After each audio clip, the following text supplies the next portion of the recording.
तो इस वक्त की खबर तो यह है कि बीजेपी कल पीएम पद के उम्मीदवार के तौर पर नरेंद्र मोदी के नाम का ऐलान करने वाली है, कर सकती है। सूत्रों की माने तो अब करीब करीब ये तय हो गया है कि कल यानी शुक्रवार को नरेंद्र मोदी को बीजेपी की ओर से प्रधानमंत्री पद का उम्मीदवार घोषित कर दिया जाएगा। हालांकि आज एक आखिरी बार नाराज लालकृष्ण आडवाणी को मनाने की कोशिश जरूर होगी, लेकिन पार्टी के सोर्सेज ये बता रहे हैं कि आडवाणी राजी हो या नाराजी हो, कल मोदी के नाम की घोषणा कर दी जाएगी। आपको याद दिला दे कि गोवा में राष्ट्रीय कार्यकारिणी की बैठक हुई थी, उसमें भी आडवाणी नाराज हो गए थे, पहुंचे नहीं थे। और सिर्फ यही नहीं, रिजाइन तक कर दिया था अपनी तीनों पोस्ट से। उसके बाद उन्हें मनाकर वापस ले जरूर आया गया, लेकिन इसके बावजूद मोदी को इलेक्शन कैंपेन कमेटी का चेयरमैन बना दिया गया।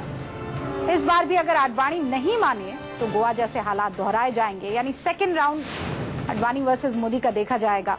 बीजेपी अध्यक्ष राजनाथ सिंह ये चाहते हैं कि संसदीय बोर्ड में आडवाणी ही मोदी के नाम का प्रस्ताव आगे रखे, लेकिन आडवाणी विधानसभा चुनाव से पहले पीएम उम्मीदवार घोषित करने के पक्ष में कतई नहीं है। सूत्र ये भी बता रहे हैं कि आडवाणी को मनाने के लिए संघ विचारक एस गुरुमूर्ति ने उनसे मुलाकात की है, समझाने की कोशिश की है।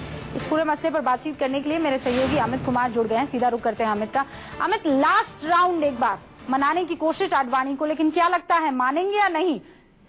देखिए, आडवाणी के रुख से तो नहीं लगता है कि बहुत ज्यादा वो मानने के मूड में है, क्योंकि उनके पास अगर दूसरे तरीके से देखें तो आडवाणी के पास विरोध करने के अलावा कोई दूसरा चारा नहीं है, क्योंकि आडवाणी के अंदर जो प्रधानमंत्री बनने की लालसा है वो अभी तक पूरी तरह से खत्म नहीं हुई है। और यही वजह है जो नरेंद्र मोदी का विरोध कर रहे हैं, क्योंकि और कोई दूसरा रास्ता नहीं। जब पूरी संघ एक साथ है, पूरी पार्टी एक साथ खड़ी हो गई है। मुरलीधर जोशी तक ने ये कह दिया कि संघ और बीजेपी जो फैसला करेगी हम उनके साथ हैं, आपत्ति अपनी जगह है, लेकिन वो संघ के साथ जाएंगे।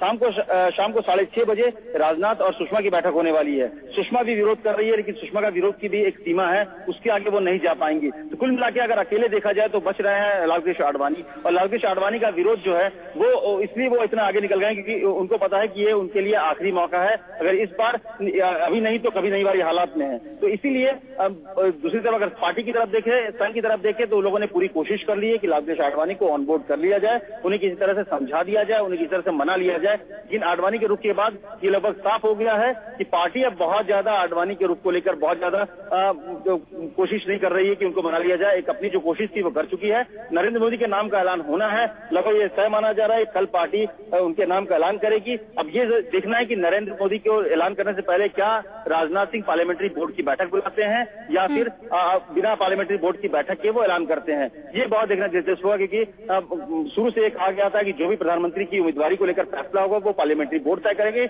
लेकिन अगर सिर्फ अमित, कुल मिलाकर ये कह सकते हैं कि पहले तो आडवाणी वर्सेस मोदी था, पहले राउंड में हार हुई, लेकिन दूसरी बार में देख रहे हैं कि आडवाणी वर्सेस बीजेपी हो गया है।